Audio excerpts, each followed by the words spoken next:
মৰমৰ ছাত্ৰ-ছাত্ৰীসকল, আশা কৰোঁ তোমালোক সকলো ভালে আছা আৰু তোমাৰ পঢ়া শুনাখিনি সকলোৱে ভালদৰে কৰি আছা। আগৰ ভিডিঅ'কেইটাত মই তোমালোকক অসমীয়াৰ 1 নম্বৰীয়া কুৱেশ্যন এনচাৰ দিছিলোঁ আৰু লগতে গ্ৰামাৰৰ যিটো ব্যাকৰণৰ কিছুমান বিভক্তি প্ৰত্যয় জতুৱা ঠাঁচৰ কেইটামান আগৰ পৰীক্ষাত অহা কুৱেশ্যন তোমালোকক ছল্ভ কৰি দিছিলোঁ। এতিয়াও পুনৰ তোমালোকক 20 চন আৰু 22 চনৰ মই 2 নম্বৰীয়া কুৱেশ্যন যিখিনি আহিছে তোমালোকৰ সেই কুৱেশ্যনখিনি ছল্ভ কৰি দিবলৈ চেষ্টা কৰিছোঁ। তোমালোকে চাই যাবাচোন আৰু প্ৰতিটো কুৱেশ্যন মই লাইন বাই লাইন পঢ়ি যোৱা নাই, গোটেইখিনি পঢ়ি গ'লে বৰ দীঘলীয়া হ'ব। তোমালোকে চাই যাবা আৰু যদি কিবা তোমালোকৰ কুৱেশ্যন কনফিউজন আছে জনাবা, মই তোমালোকক চেষ্টা কৰিম সহায় কৰিবৰ কাৰণে। এতিয়া 2020 চনত যিখিনি 2 নম্বৰীয়া কুৱেশ্যন আহিছে গোটেই কুৱেশ্যনখিনি তোমালোকৰ মাজত দাঙি ধৰিছোঁ, যাতে কুৱেশ্যনখিনি তোমালোকে চাই যাব পাৰা বা এবাৰ চকু ফুৰাই গ'লেই তোমালোকৰ বস্তুখিনি মনত ৰৈ যাব। এতিয়া ইয়াত কুৱেশ্যনবোৰ এনেকুৱা ধৰণে দিয়া আছে যে তোমাৰে আনন্দ বৰুৱাই বুলি কবিতা কোনটো কবিতাত কোনে আনন্দৰাম বৰুৱাৰ প্ৰশস্তি গাইছিল? সেইটো হৈছে লক্ষ্মীনাথ বেজবৰুৱাই অসম সংগীত কবিতাত আনন্দৰাম বৰুৱাৰ প্ৰশস্তি গাইছিল। যথা নিযুক্তিক্ষ তথা কৰমী পদটো তাৰ অৰ্থটো কি বুলি কৈছে? ইয়াত অৰ্থটো হৈছে যে যিটো কামৰ বাবে নিযুক্তি কৰা হৈছে সেইটো কামেই কৰিম, সেইটোৱে হৈছে ইয়াৰ অৰ্থ। কথা কবিতাৰ দুটা বৈশিষ্ট্য কি কি? কথা কবিতাৰ বৈশিষ্ট্যসমূহ হৈছে চিত্ৰধৰ্মিতাৰ ওপৰত নিৰ্ভৰশীল। তাৰপিছত এটা দিছে যে বিদ্যা লাভৰ চৰম প্ৰাপ্য আৰু অৰ্জনীয় বিষয় এই দুটাই, আৰু সেই দুটা কি? সেই দুটা হৈছে সত্য আৰু ধৰ্ম।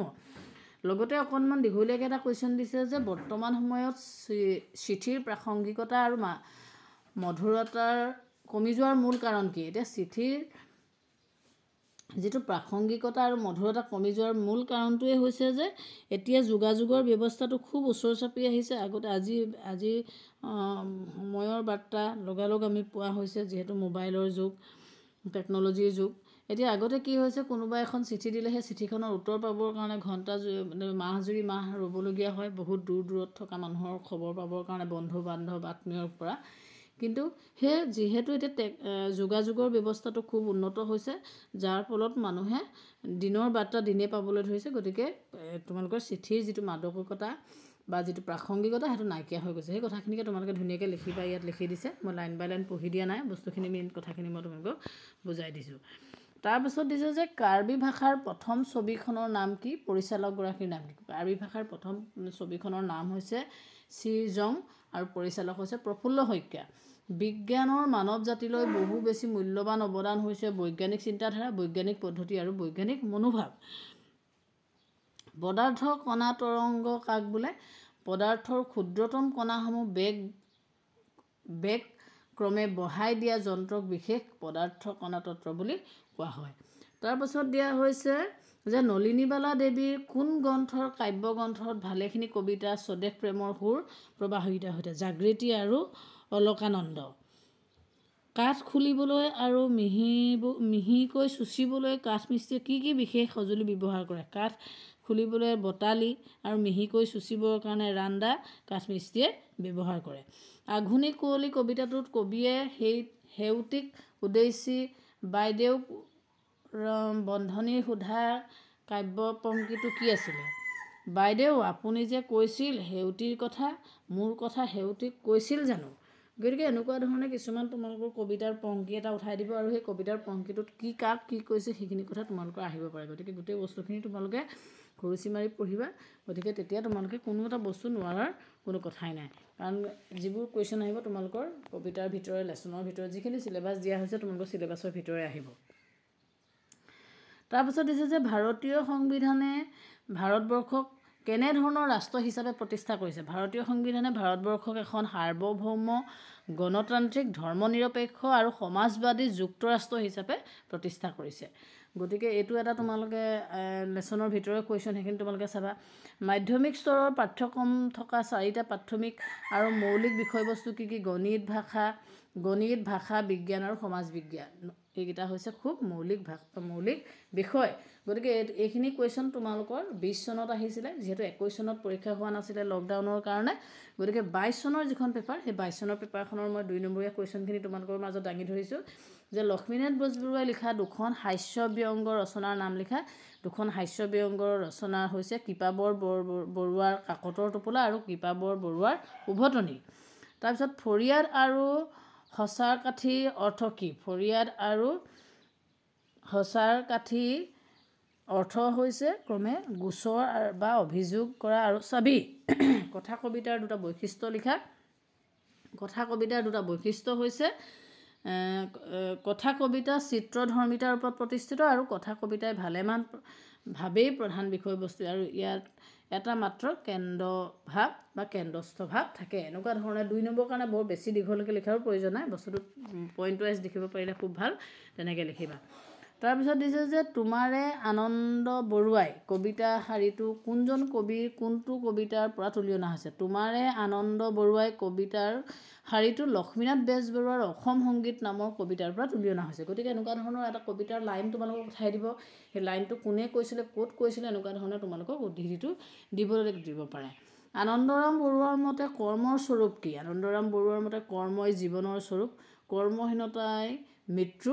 আনন্দৰাম বৰুৱাৰ জীৱনৰ মূল মন্ত্ৰও আছিল কৰ্ম, কৰ্মৰ গতিতেই তেওঁৰ প্ৰকৃত আনন্দ। কামৰ বাবে তেওঁ প্ৰশংসা নিবিচাৰিছিলে। বিশ্ববিদ্যালয়ৰ শিক্ষা শেষ কৰি চাকৰি জীৱন অতি কম সময়ৰ ভিতৰতে তেওঁ উচ্চ মানসম্পন্ন ভালেকেইখন গ্ৰন্থ প্ৰকাশ কৰাৰ লগতে বহু গ্ৰন্থ প্ৰণয়ন কৰিবলৈ সংকল্প লৈছিল। আৰু আনন্দৰাম বৰুৱাই কৰ্মত একনিষ্ঠভাৱে লিপ্ত থকাৰ বাবে তেওঁ চিৰকুমাৰ ব্ৰত অৱলম্বন কৰিছিল আৰু তেওঁ কৰ্ম আৰু জ্ঞান চৰ্চাৰ অনুৰাগ দেখি সমগ্ৰ বিশ্বৰ মহলে তেওঁক সন্মান যাচিছিলে। গতিকে এনেকুৱা ধৰণে তোমালোকে এইখিনি লিখিবা। অলপ দীঘলকৈ দিয়া আছে, অকণমান তোমালোকে চমুৱাই লিখিব পাৰা, 2 নম্বৰত ইমান বস্তুৰ প্ৰয়োজন নাই। তাৰপিছত দিছে যে ষষ্ঠ বৰ্ণ পুথিৰ শীৰ্ষক প্ৰবন্ধটো কোন চনত কোনখন আলোচনীত প্ৰকাশ কৰে? ডক্টৰ সূৰ্য কুমাৰ ভূঞাৰ দ্বাৰা ৰচিত ষষ্ঠ বৰ্ণ পুথি শীৰ্ষক প্ৰবন্ধটো 1953 চনত শুক্লেশ্বৰ বৰা সম্পাদিত জয়ন্তী আলোচনীত প্ৰকাশ পাইছিলে। গতিকে এনেকুৱা ধৰণে তোমালোকৰ কুৱেশ্যনবোৰ আহিব, সেইবোৰৰ উত্তৰ তোমালোকে লিখিবা। তাৰপিছত প্ৰকৃত ত্যাগ মানে কি? প্ৰকৃত ত্যাগ মানে হৈছে ত্যাগ বা বৈৰাগ্য এটা বিশেষ মনোভাৱ। নোহোৱা নালাগে বোলা ত্যাগ প্ৰকৃত ত্যাগ নহয়। থাকিও সংযমভাৱে ভোগ কৰা আৰু সংবিভাজনৰ দ্বাৰা সমৃদ্ধিৰ সংগতি ঘটোৱাকে প্ৰকৃত ত্যাগ বোলা হয়। অৰ্থাৎ নিজৰ আৰ্জন পৰিয়াল আৰু সমাজক অৰ্পণ কৰি নিজকে ভোগ কৰাটোৱেই হৈছে ত্যাগ। গতিকে এনেকুৱা ধৰণে তোমালোকে ধুনীয়াকৈ লেচনত দিয়া আছে, এইখিনি চাবা। বৰ্তমান সময়ত চিঠিৰ প্ৰাসংগিকতা কিয় কমি গৈছে? সেই একেটা কথাই আগতেও আহিছে, এতিয়াও আহিছে। গতিকে সেই কথাখিনি তোমালোকে মিলাই লিখিবা।